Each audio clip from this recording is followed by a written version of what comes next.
It's not that I wouldn't. I just couldn't. It's Miss California. That bitch has got to be fucking tasty, eh? Like, I'm on the TV a bit. I'm a minor celebrity. I could fuck, like, Miss Delaware is coming to mind. I don't even know where Delaware is, but she sounds fucking ugly, Miss Delaware, doesn't she?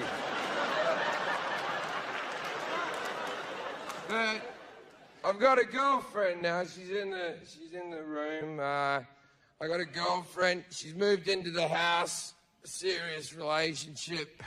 I'll tell you what I've been doing with the last 12 years of my life. For the last 12 years of my life, I've been traveling around the world having sex with random women. And my girlfriend has told me that that's a really sad way to live your life and kind of depressing. And it's weird, you know, because it felt like fun. I remember a lot of smiling back in the day. I have vivid memories of high-fiving a lot. But thank God she's come along to tell me that I was mistaken.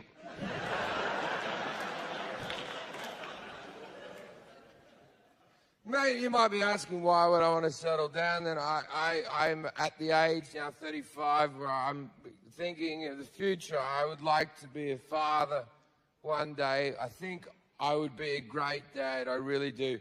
I just don't think I'd be a good husband, and there's a problem. Because you can't just, like, meet a woman, marry her, get her pregnant, she has the child, and then you divorce her in the first year. That's automatic bad dad territory. It doesn't matter how many ball games you take, little cunt, to, you're a bad fucking dad. So I think the only way out for me is to, like, meet a woman, marry her, get her pregnant, she has the child, and then if she could die, that would really help me out, because your kid couldn't hate you then, because I'm doing my best, your mum's dead, you know?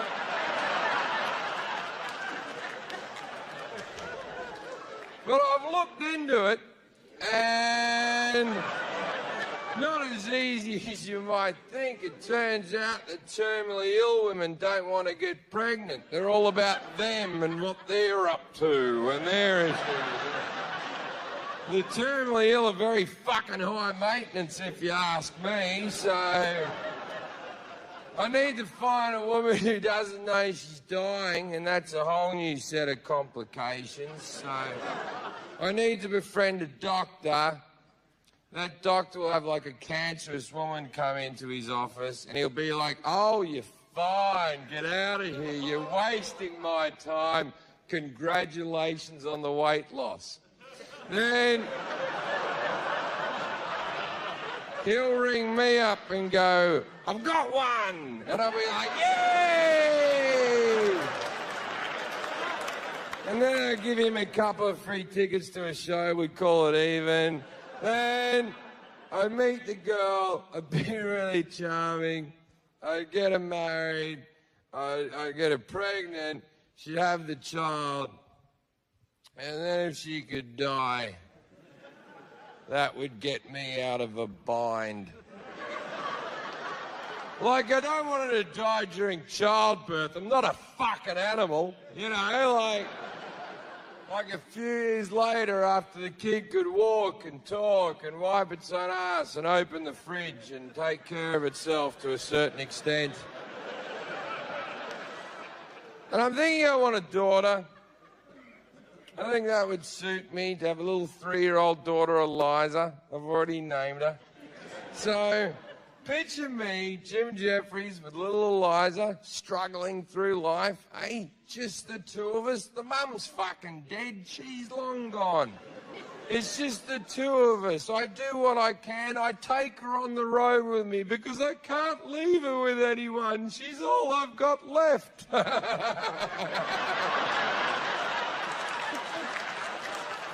I'm fucking adorable. There isn't a woman in this room that doesn't want to suck that guy's cock. That's about as sexy as I get with the dead fucking wife raising the little girl. And I would play that card every single day as well. Like, I'd be like in a diner with little Eliza, and as the hot waitress walked by, I'd go, "No, Mummy's never coming back."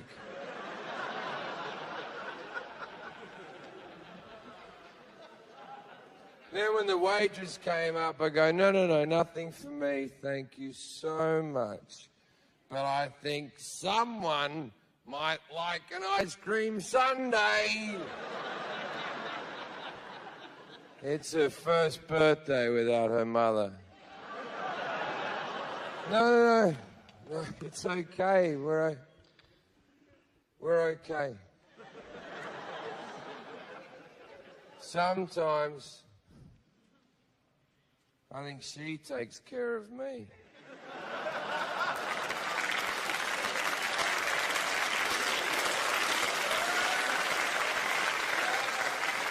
You know what'll be happening later on that evening? I'll be getting my dick sucked and the free sundae.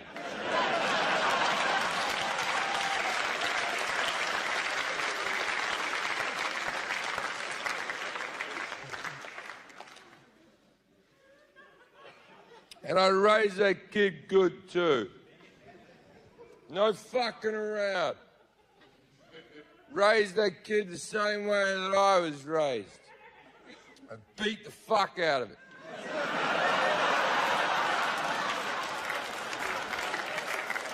My mother broke both my brother's legs. Not both my brothers. One brother. Both his fucking legs. Scotty was under the bed going, "I don't want to go to school." And Mum's going, "Get out right now, you're going to school." And he was like, "No, I'm not. You can't make me." And she went, "You don't think I can make you?" And then Scott went, "Fuck off!" Now, Gunter wasn't taking that.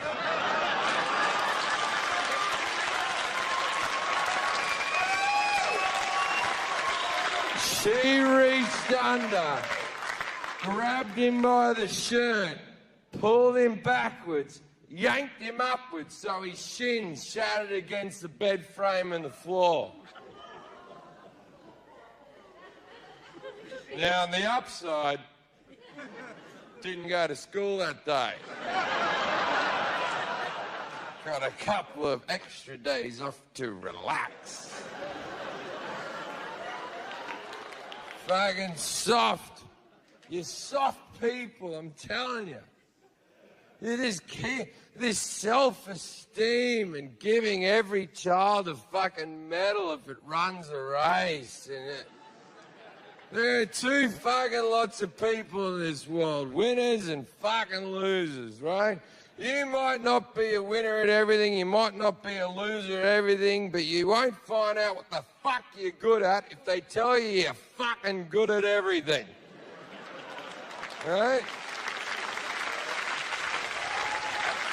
See, you here in America are the most powerful country that's ever been. You're coming number 27 in education, and that's disgusting. Right? But you're coming number 1 in confidence. So you're breeding stupid, confident people. They're the worst employees in the fucking world. All right? So this whole "we're number 1" shit, call it a fucking day, America. China's coming to get you. And you can't stop China, mate, because they're number one in education and they're the bottom of the list in confidence. Their entire society rotates around honour, respect, dignity. Do your homework, learn your fucking violin. So who do you want putting your car together? A little nervous Asian fella with a drill going zzz? Or this guy? Zzz? Perfect.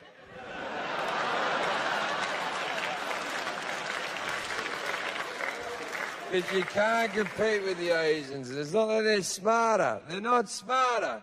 Their infrastructure is infinitely better.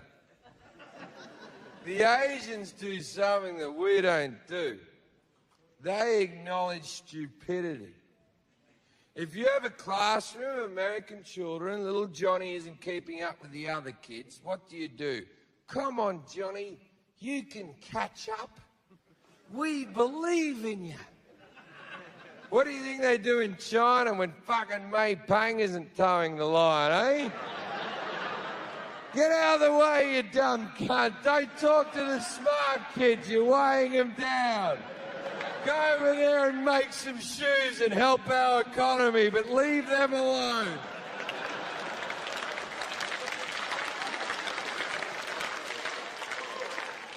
You don't acknowledge stupidity, and I can fucking prove it. We have 1,000 people in the room. By a show of hands, don't do it ironically. Don't do this sarcastically. Only do this if you truly believe it. Put up your hand if you truly believe you have a stupid child at home.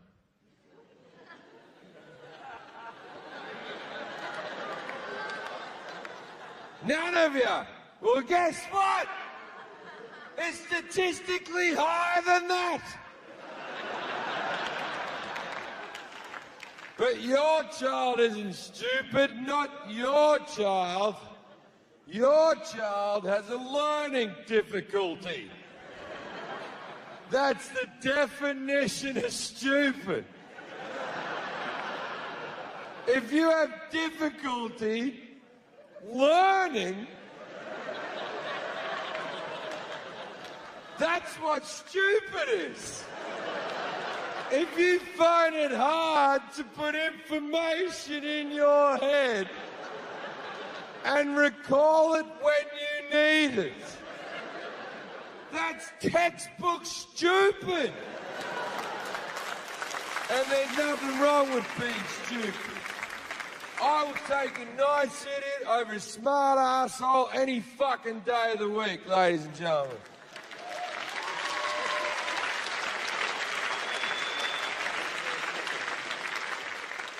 But let's just acknowledge these people. You know, now I've given you a good point. Many of you are thinking, maybe our kid is a dumb cunt.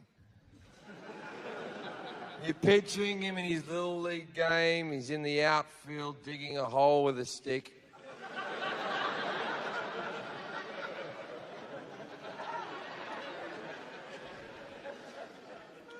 I've told you before in one of my other DVDs, but this is how you find out if your kid's a dumb cunt, right? Are you a dumb cunt? Is your wife or your husband a dumb cunt? Guess what your kids are? Your kids are dumb cunts just like you, except they'll achieve even less. Now, don't be upset by this information if you're indeed a dumb cunt with your dumb cunt spouse, your dumb cunt kids, and your dumb cunt family with your dumb cunt friends. Because society's very accommodating to dumb cunts. In fact, there are places where you and your dumb cunt family can go once a week and meet other dumb cunt families, and you can sing songs. And it's called the church.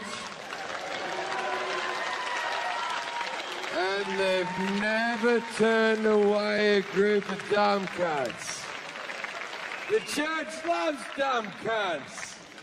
Doesn't like the smart, what with their constant questions. Smart are always asking questions, and that's like fucking cancer to religion.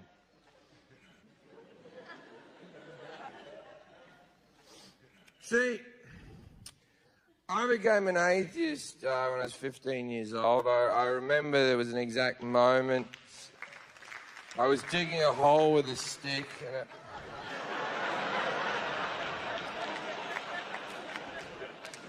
Now, if you've just recently become an atheist, try to be cool about it, right? Because, especially in this country, people use atheism almost like its own religion, right?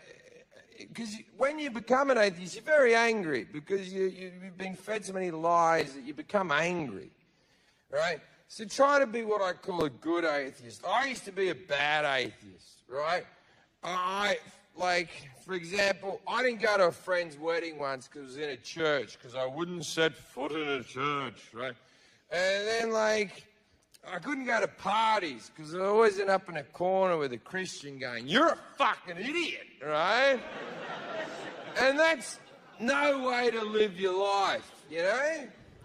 So, you know what? You got to live and let live in this world. Have the magic man. Don't have the magic man. I don't give a fuck. And since I have this new sunny disposition, my life's really turned around. I've got more friends. I tolerate others. I'm now godfather to 3 children, and that's retarded. Because these people know me, and they still fucking ask. They still come up and go, "Jim, will you be the child's godfather?" And I'm like, "Yes." And then I stand there in church with the priest and the parents, and the priest is holding the baby, and the priest turns to me and goes, "Jim, will you spiritually guide this child throughout its life?" Sure. Because I have no problems lying in church. What difference does it make? Now, there are 2 reasons why babies are christened, right? There's the real reason, which is the church are trying to recruit people who can't talk. Then there's the second reason, the Bible's reason, God's reason. This is why God wants you to christen your child. Because if you don't christen your child and it dies in infancy, it doesn't get into heaven.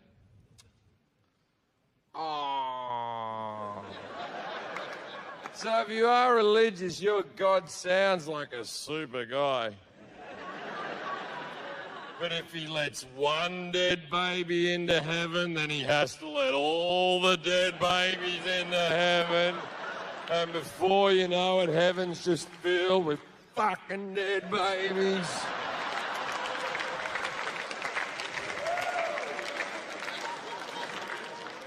Won't be able to move for dead babies.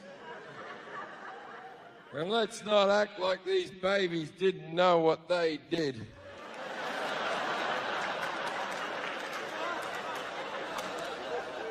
Now, it's not lost on me, and when I tell a joke like that in front of this many people, then in this room, there's a good chance there's a couple who lost their child in infancy, and I'm a comedian, I'm meant to make you laugh, and I've just reminded you of the most horrible thing that ever happened to you, and for that I am sorry. But if you weren't smart enough to get a pedophile in a dress to put a small amount of water on the child's forehead, what the fuck did you think was going to happen, right?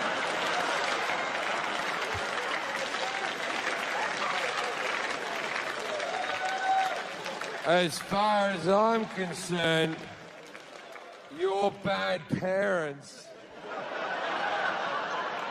And that's why God took your child away from you.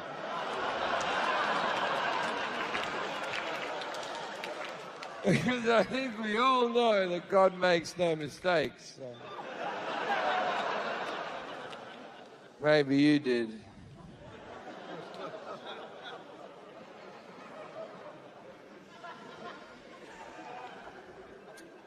It's weird, you know, feel that tension in the room now. People are still... I like it. I prefer it to laughter. I'm used to laugh. I like this weird feeling. Because you all know what I do. You've seen my specials. You bought a ticket. People still get shocked. Right, but the thing is, it's not my fans that get shocked or upset. They know what's fucking happening. The problem with these shows is that people come in groups. And there's some guy here who's a big fan of mine, and he said to 6 of his friends, "You gotta see this guy. We're gonna have a great fucking night." And at this stage of the show, he's going, "Oh no.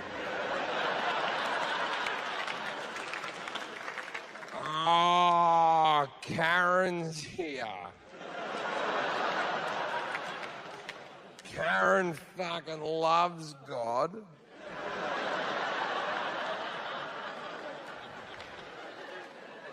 I'm never gonna fuck Karen."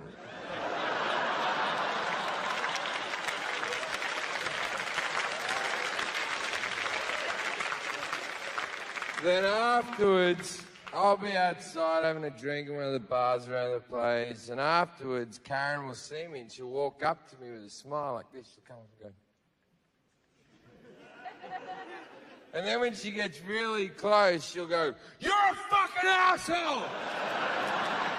And I'll be like, "Oh no, you don't want a photo," right?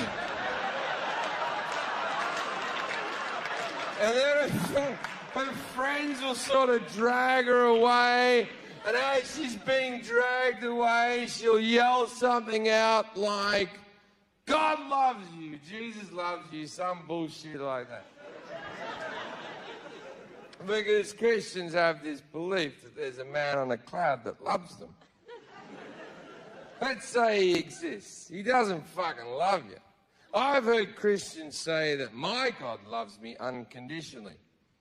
No such thing as unconditional love. That's a load of fucking bullshit. My mum always throws that one out there. My mum always goes, "Jim, I love you no matter what. I love you unconditionally."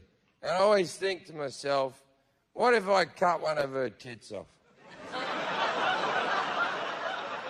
What if I just got a rusty blade and started hacking into that obese woman's breast? And, like, would she still love me? She might. I'm not willing to test it, but I can tell you for sure. I can tell you for sure that God does not love you unconditionally. I have already given you a condition. If you don't put a small amount of water on a baby's forehead, it burns for eternity. That's the condition of a fucking psychopath. Like, if God showed up at a party, he'd be the least welcome person in party history. Like, everyone would be having a good time, then someone would go, "Don't look up."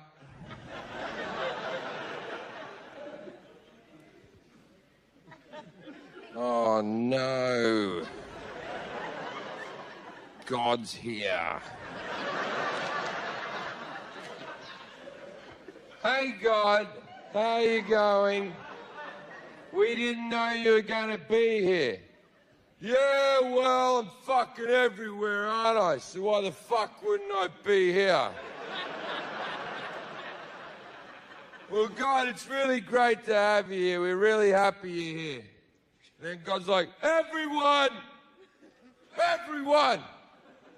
can everyone please be quiet and look at me right now? I've come down to tell all of you, I want you all to know I love all of you unconditionally. And they're like, thanks for that, God. We really appreciate that. Then they go back to their party. And then God goes, is that all you have to say? Sorry, God? I just said I love you. Oh, fucking shit, yeah. We love you too. Good, good, good. Because you know if you don't, you'll fucking burn, right? Yes, God, we really love you. We really love you. Do you love any other gods? No, we don't. We really don't. Okay, cool. Sorry, everyone. I'm sorry. I've had too much to drink. I'm sorry. And then they go back to their party, and obviously God's not getting enough attention. He pipes up again. Everybody, one last thing. I know you all said you love me, and that's really cool of you. I want you to do one more thing for me. Now, I want to point out that you won't burn if you don't do this, but it would go a long way not to burning if you get my fucking drift. Right? It would be really great if you could all sing songs about me.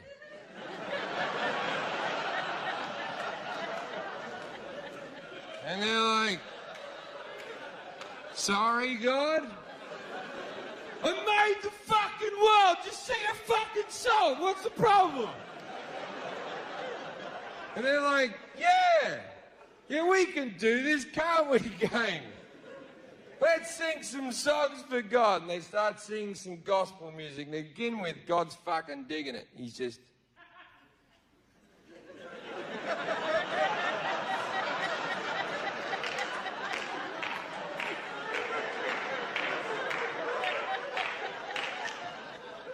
Because let's not forget that God's a white guy.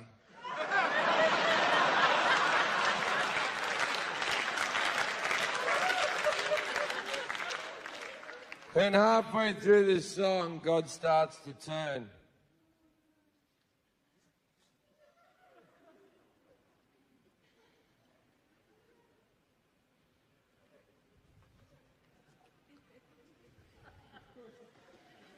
Everyone stops singing. Who's the guy in the pink shirt who's enjoying singing?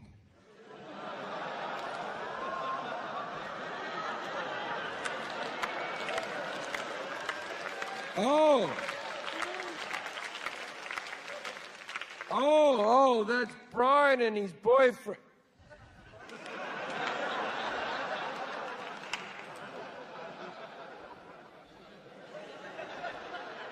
You know I hate faggots.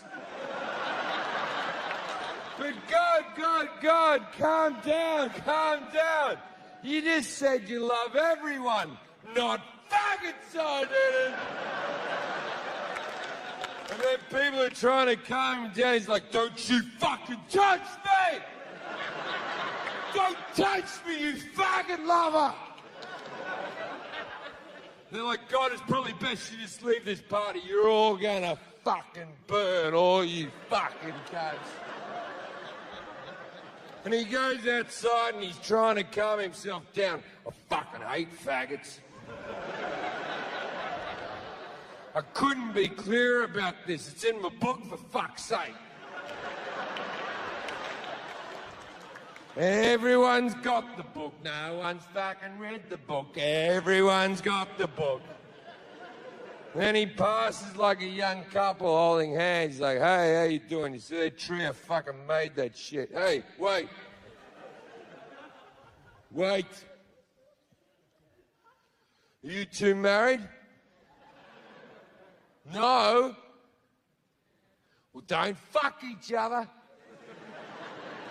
I hate young people fucking, and I hate faggots. I also hate people eating shrimp. I mention that 8 times in my book where I only mentioned twice that I hate homosexuals. But people seem to really enjoy eating shrimp, so I've forgotten about that rule. But I'm still very certain I hate faggots.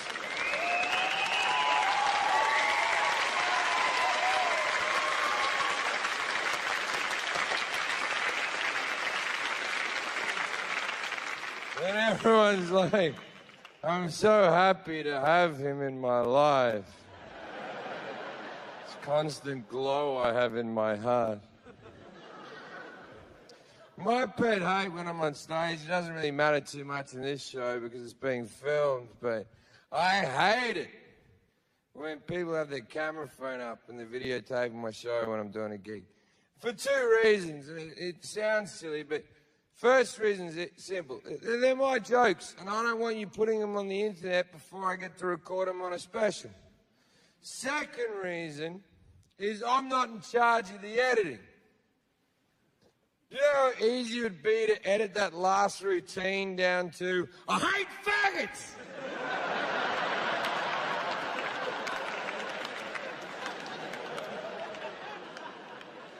And I'll be getting interviewed and someone go, Jim, why do you hate homosexuals so much? And I'll be like, I don't hate homosexuals.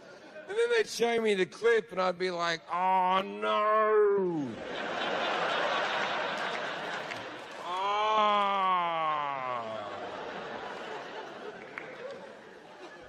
What you don't understand is I was God at the time.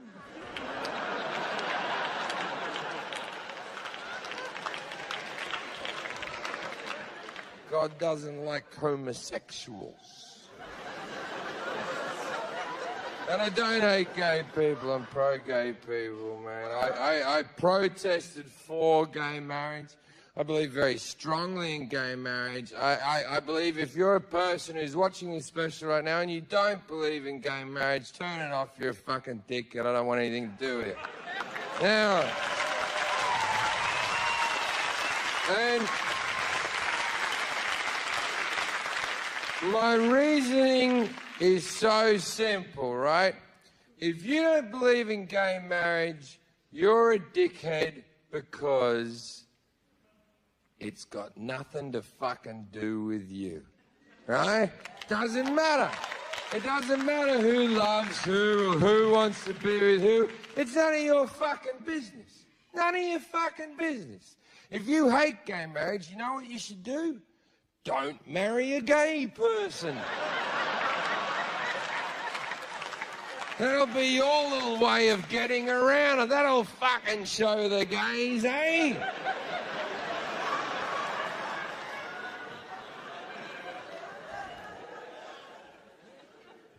I like to be gay.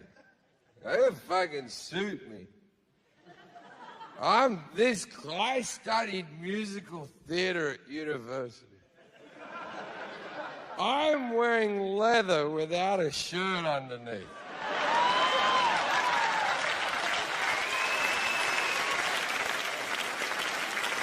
I would love to be gay. I'll tell you why, because I'm a man's man. I like men. Men like me. We like each other. I hate women. Women hate me. We hate each other. The only reason I couldn't be gay is because I could never fuck a man. Because I could never fuck something that I respect.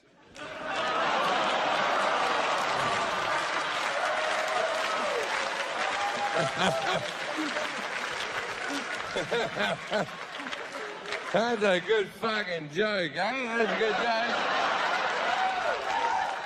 joke. You know what, that joke's what I call an awkward car ride home. You know how many men are going to be driving home with their girlfriends or wives this evening and they have to do this one? They got to go, what joke? Oh, I don't remember that joke. laughed at it? Me. That doesn't sound like me.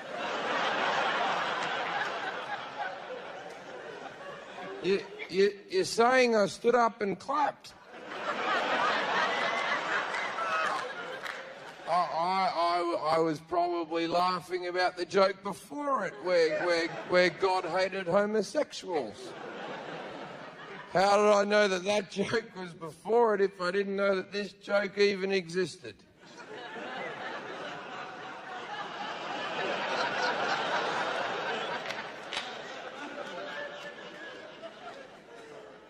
Your mother's a cunt.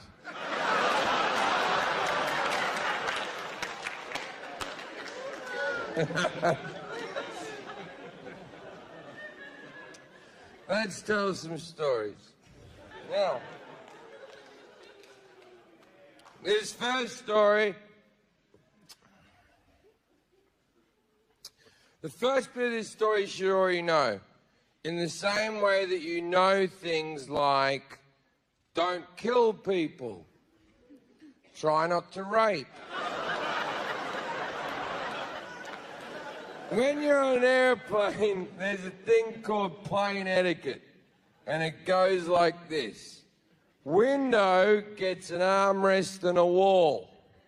Middle gets 2 armrests.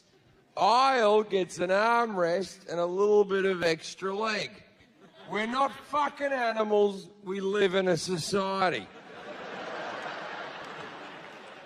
So I was on a flight from Los Angeles to Houston, and I had the middle seat, and that sucks balls. So I'm sitting there with 2 armrests. Next to me is a petite young lady. She's doing her job, armrest wall. I'm in the middle, 2 armrests. Sitting next to me here is a great big black man who's as gay as the day is long.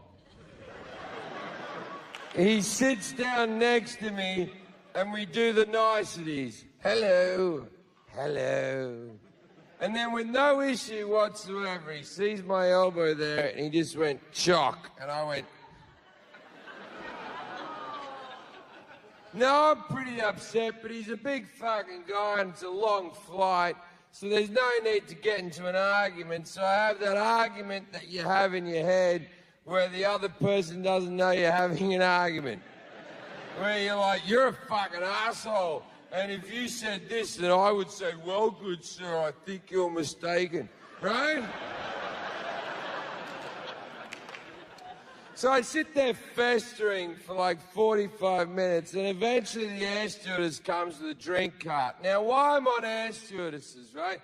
Whenever you watch a movie set in the 60s and they show air stewardesses, or an old TV show, that show like Pam Am or something, they always depict air stewardesses as these hot young things with a pillbox hat, and a little bun and big tits and a small waist and holding a bag going, I don't think any of those women have retired. Because this thing was just being propped up by the drink cart. 50 years of recycled air had made her skin drip off her skull like the end of Raiders of the Lost Ark. She comes up, the guy reaches over for his drink and his pretzels, armrest open, bang, I'm back in. And I'm not fucking going anywhere either. He puts all of his things down in his tray and he goes to put his elbow back, but he fucking can't, can he? He can't, because there's a wall there called Jim Jefferies and he can't fucking move it, right? And he's pushing, and I'm acting like I can't feel it like this, but casual like.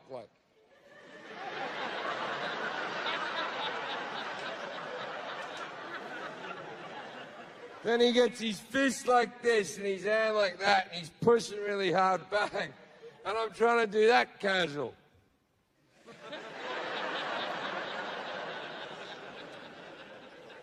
But he's much bigger than me, and eventually I have to give in. I just went, chock. So I turned to him and said what needed to be said. Why are you such a cunt? Now, I understand that that word in this country isn't as popular as maybe it should be. People were freaking the fuck out. They were going, he did, he just said it, I heard him say it. Called that man a C-bomb, I heard him say it, Bob. Called the man a C-bomb, Bob. And he was shocked as well. He turned to me and went, excuse me, why did you just call me?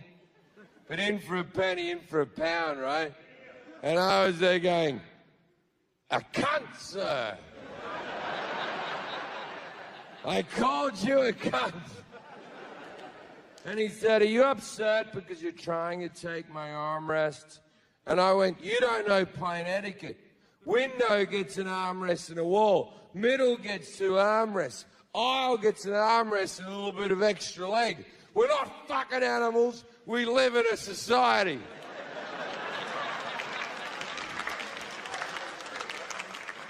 And the people that initially hated me agreed with me, like, he is right about that. That is true.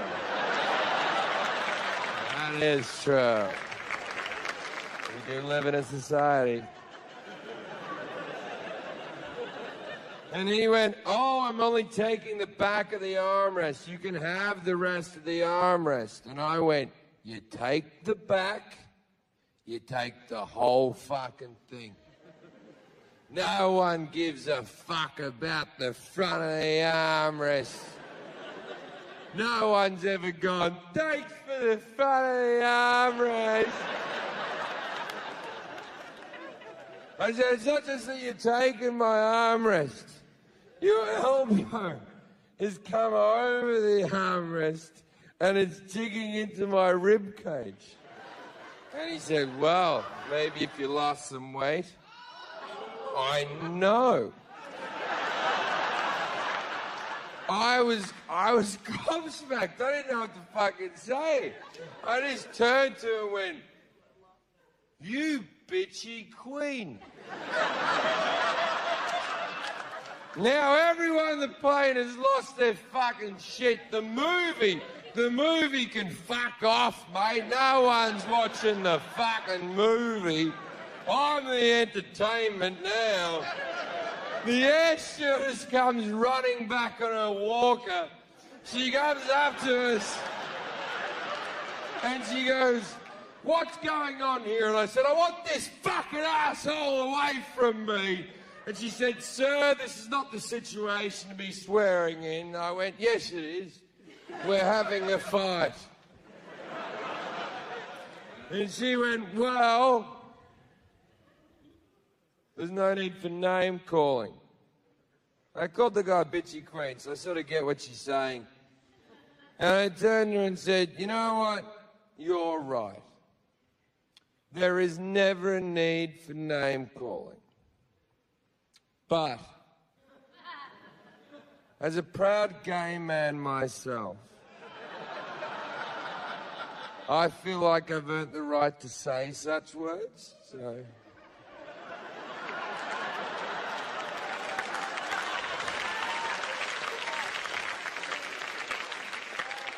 She apologized.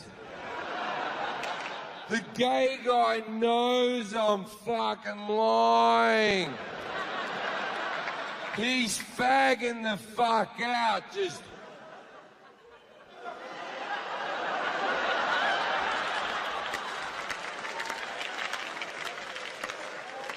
And the air stewardess went, can everyone calm down?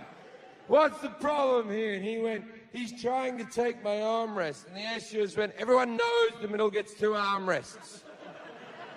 And I went, see? She goes, I'm going to have to break you two up. And she points to the man and said, sir, you're going to have to find a seat at the back of the plane. I'm victorious. I stand up. I bash my head on the thing. I point at the man. And I went, get to the back of the plane. Now, a lot of people on that plane hadn't seen the rest of the argument. All they have seen is me pointing at a black man, yelling, "Get to the back of the plane." Things got real awkward real fucking quick. I didn't know what I'd done yet. People were yelling at me, calling me a racist, and I was like, I know, but how do you know?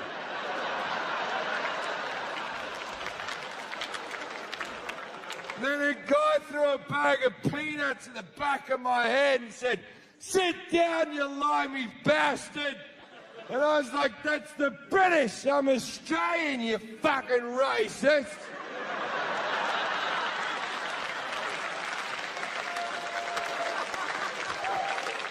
Which would have made a lot of sense if being British or Australian was a race and not a nationality. But at that stage, I was clutching at straws, really.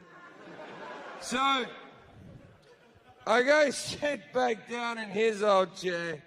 We got the empty seat between us. Me and the girl pounded out. Now, later on the flight, I'm walking up the back of the plane to the toilet. And I want to see the guy, because I want to go.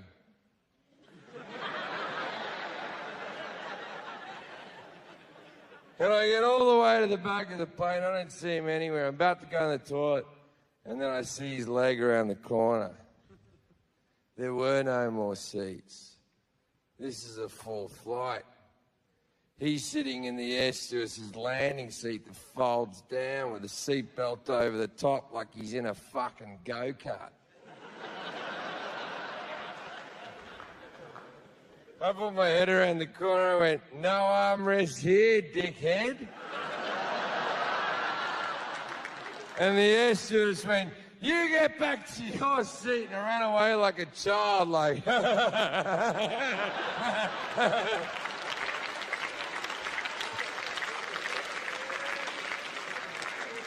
So, for landing, I go sit back down in his old seat. Now, the air stewardess seat is taken. So she's taking my old seat in the middle, and she fucking hates me. And I'm taking both armrests, fuck her. And as we're landing, the guy over the aisle leans over and goes, "Excuse me, you're Jim Jefferies, right?" And I'm like, "Yeah, man, how you doing?" And he went, "I had no idea you were gay."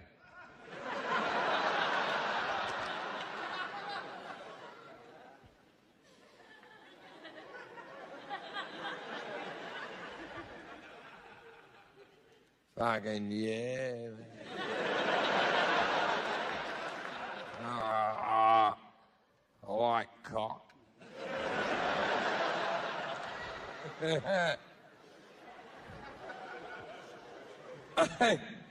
I threatened any like fucking techno DJ guy who's watching this special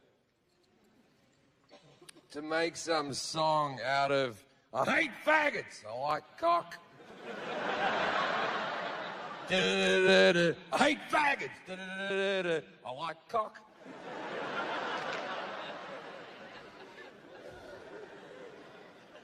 Oh, it's going to be popular in Europe. Now, this last story happened 5 years ago and involves a very famous movie star comedian.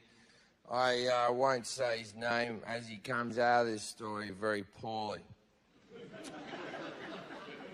5 years ago, I was performing at the Just for Laughs Comedy Festival in Montreal.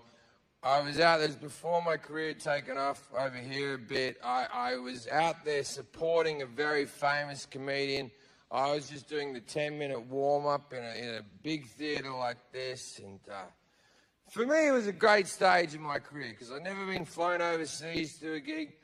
I'd never met a movie star. I'd never performed in a theatre. It was exciting times, I get to the stage door after the gig, and there's like 300 people waiting in the alleyway just to get this guy's photo or an autograph or something. And I'm standing up to the side like a bit of a douchebag, like. And then these two 18-year-old French-Canadian girls come up and start talking to me.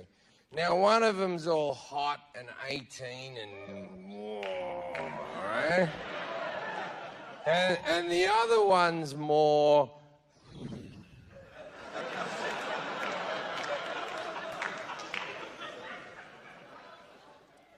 fat. So... I'm talking to the two girls. Eventually, the movie star stops doing photos, and he walks over, and the girls lose their fucking shit, right? We go out drinking. It gets to like 4 in the morning, and they yell last orders. Now, every man knows this moment in the night. You've been working on a girl for hours. You haven't closed the deal. They've turned the lights on. They've yelled last orders, and you're in that pressure cooker of time where you have to go, you want to fuck? Right? So, I'm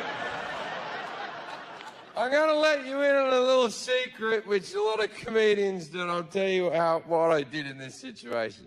I said to the girls, I said, hey, let's stay out drinking. And the girls go, we can't. All the bars are shut. And I said, not the bar back at our hotel. The bar at our hotel is still open. Now, I should mention at this stage of the story that I knew full well that the bar at the hotel was not open. We get back to the hotel, the bar's shut, and I'm like this. Oh, no! This is fucking bullshit.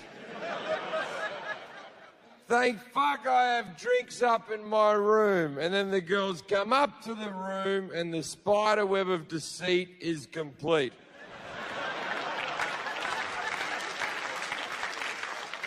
Now, we're all up there drinking. After about 15 minutes, the other comedian becomes what I can only call rapey.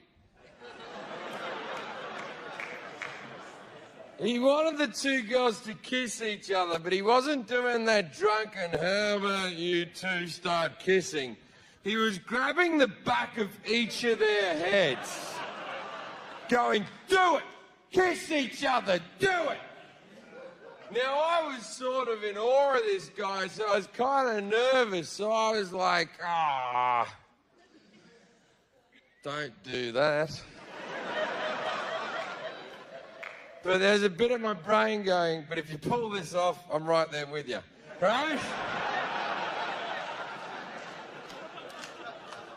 The guy sort of checks himself very quickly, and he's like, I'm sorry, Jim. I'm sorry, girls. I don't know what came over me. And we forgive him rather quickly.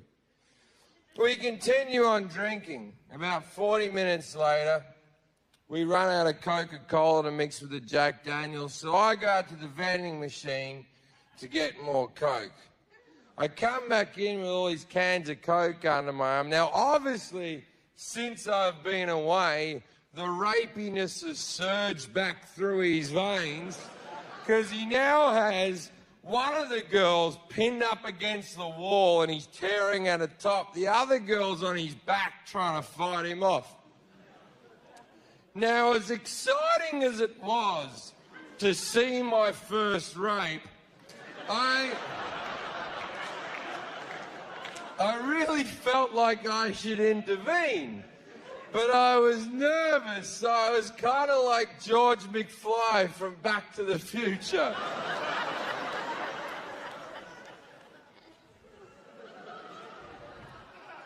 Hey, you.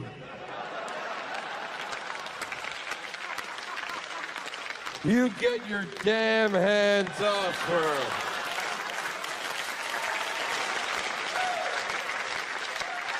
And he gave me the most evil look I've ever had from another person.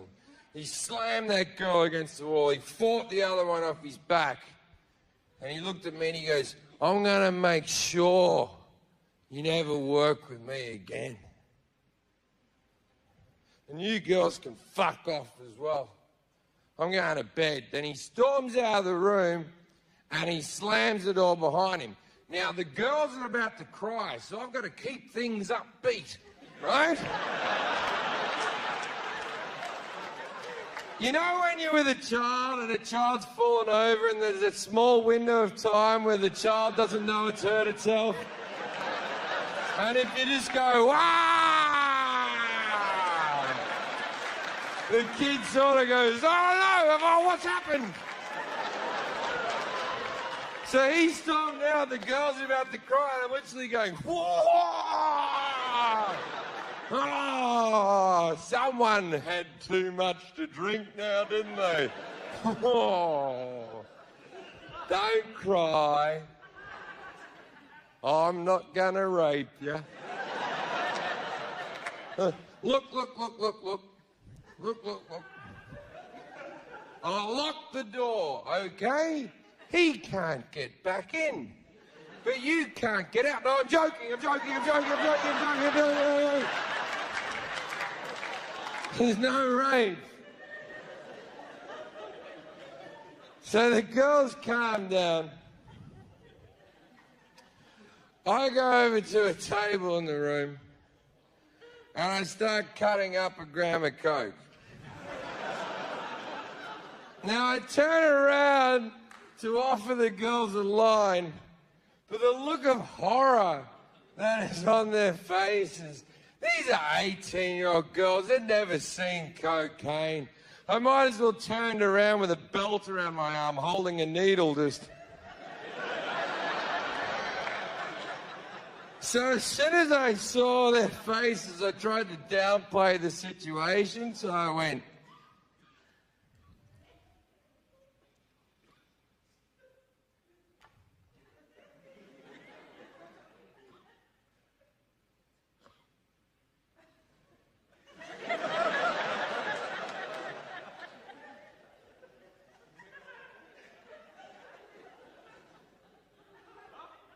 I've never done it before. The bad man gave it to me. It's probably horror. I'm going to throw it away. So I gently scrape the coke back into the wrap. And for a man who'd allegedly never taken cocaine in his life, I fold the wrap up like an origami ninja. Just...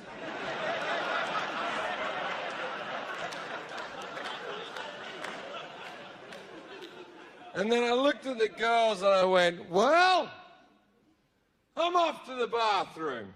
And I go to the bathroom, my own hotel room, and I start doing cocaine off the toilet seat. I come back out a little bit more chipper.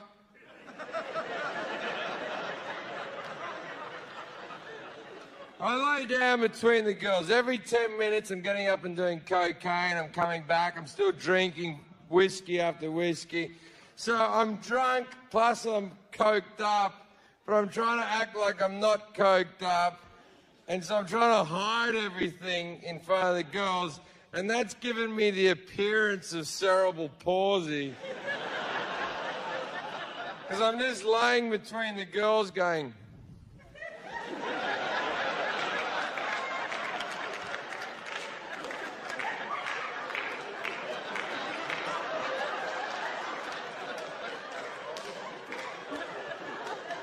And then the hot girl goes to the bathroom, and the big girl gets on top of me and starts making out with me. And I'm so wasted, I don't give a fuck. I'm taking all comers. I'm like, big fat person. It's like extra person, right? And then the hot girl comes out of the bathroom and the big girl gets off me as though nothing had happened. She makes a hell of a sound. And then the big girl goes to the bathroom and the hot girl starts making out with me, or I start making out with her, or who can remember? So when the other girl comes back from the bathroom, I spring to the end of the bed and I went, look, here's the deal. We've all been making out. We should all get naked and fuck. And the big girl's already taken off her top like, yeah, let's do this. And the hot girl goes, I don't want to do that. So I pointed at the big girl and I went, your job is to convince her.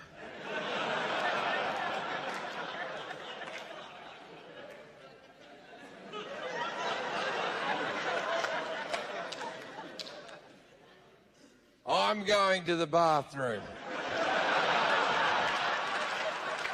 So I go to the bathroom. I do another fat line at Charlie.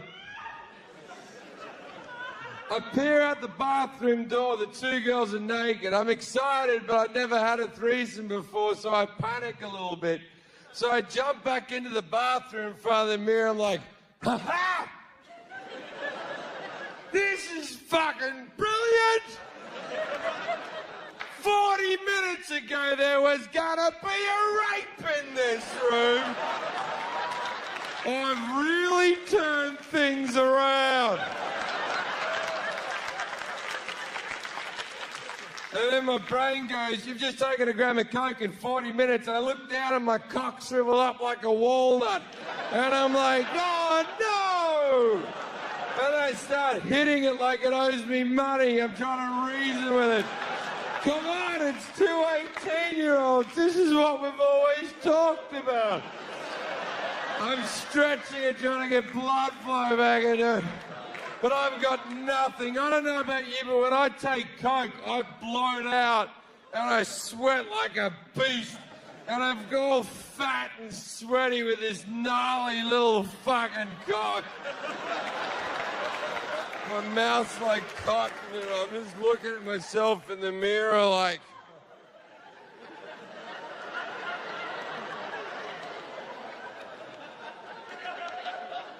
This is you. So I just owned it.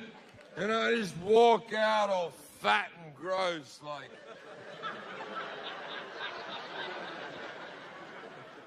Hello, ladies. The big girl's going down the hot girl. The hot girl's head's at the end of the bed. So I put my flaccid cock into the hot girl's mouth, which sounds like an aggressive move. And it was. And she's sucking on this flaccid whiskey coke cock. And I've got no decorum. I'm just over her head going, ha ha ha ha. And my guts resting over one of her eyeballs. Like she was a meat pirate. And I'm sweating profusely from my forehead into the other open eyeball. And after a minute and a half, she pulls my cock out of her mouth and goes, we're not doing this anymore. And you know what I thought at that moment? Good call.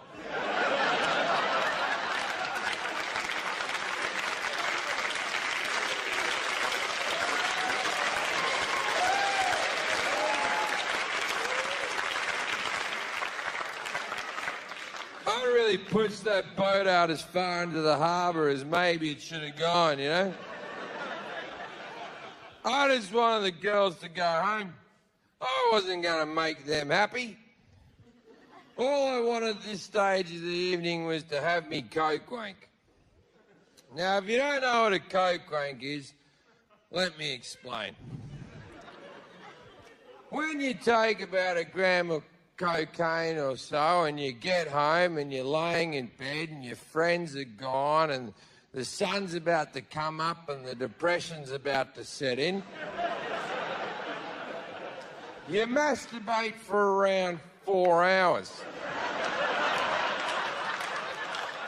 Now, this sounds excessive, and it is, but don't think you're enjoying yourself for 4 hours. For 3 hours and 58 minutes, you're in fucking agony, because the cum's right at the end of your cock, but the nerve centre in your brain refuses to pass the message on to shoot it out. And that's what keeps you at the table like a bad gambler. Now, the most important thing with a coke wank is to keep your focus. You lose your focus, you're fucked. You've hit the reset button, you've got to start again. I'll tell you how I do it. I lay on the bed with my laptop really high up on my chest, with the battery burning into my ribcage. I put the most horrific porn I can find on the screen, which often is just women punching each other. I put my hand behind the screen so I don't have to see how violently I'm fucking myself. Then through cuts, abrasions and bruises and using tears as lube, eventually you will come, but you're so dehydrated it doesn't come out in a fluid state. You just shoot like these 6 gelatin chunks. Now, ordinarily, when you come on your chest, it's best to get a towel and mop it up, but this stuff, just roll it in a ball and chuck it in the corner.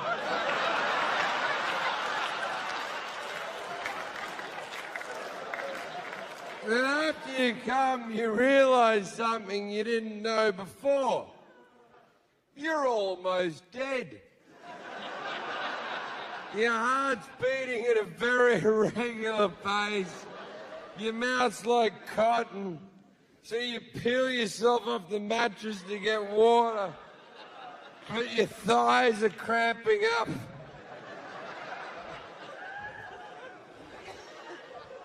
You walk away, you turn around, you see a sweaty outline of your body on the sheet. And it looks like the Shroud of Turin.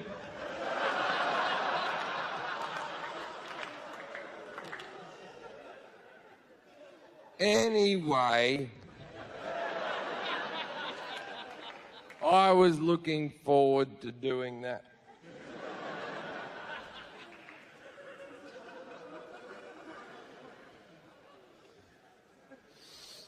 So I said to the girls, I said, you can go home. And the big girl went, but I still want to get fucked. And I went, you're more of a package deal. Now, as soon as I said it, I felt like a fucking asshole, right? One of the great things about being an offensive comic is you can cover your steps very quickly by going, I'm kidding. I'm crazy. Wah.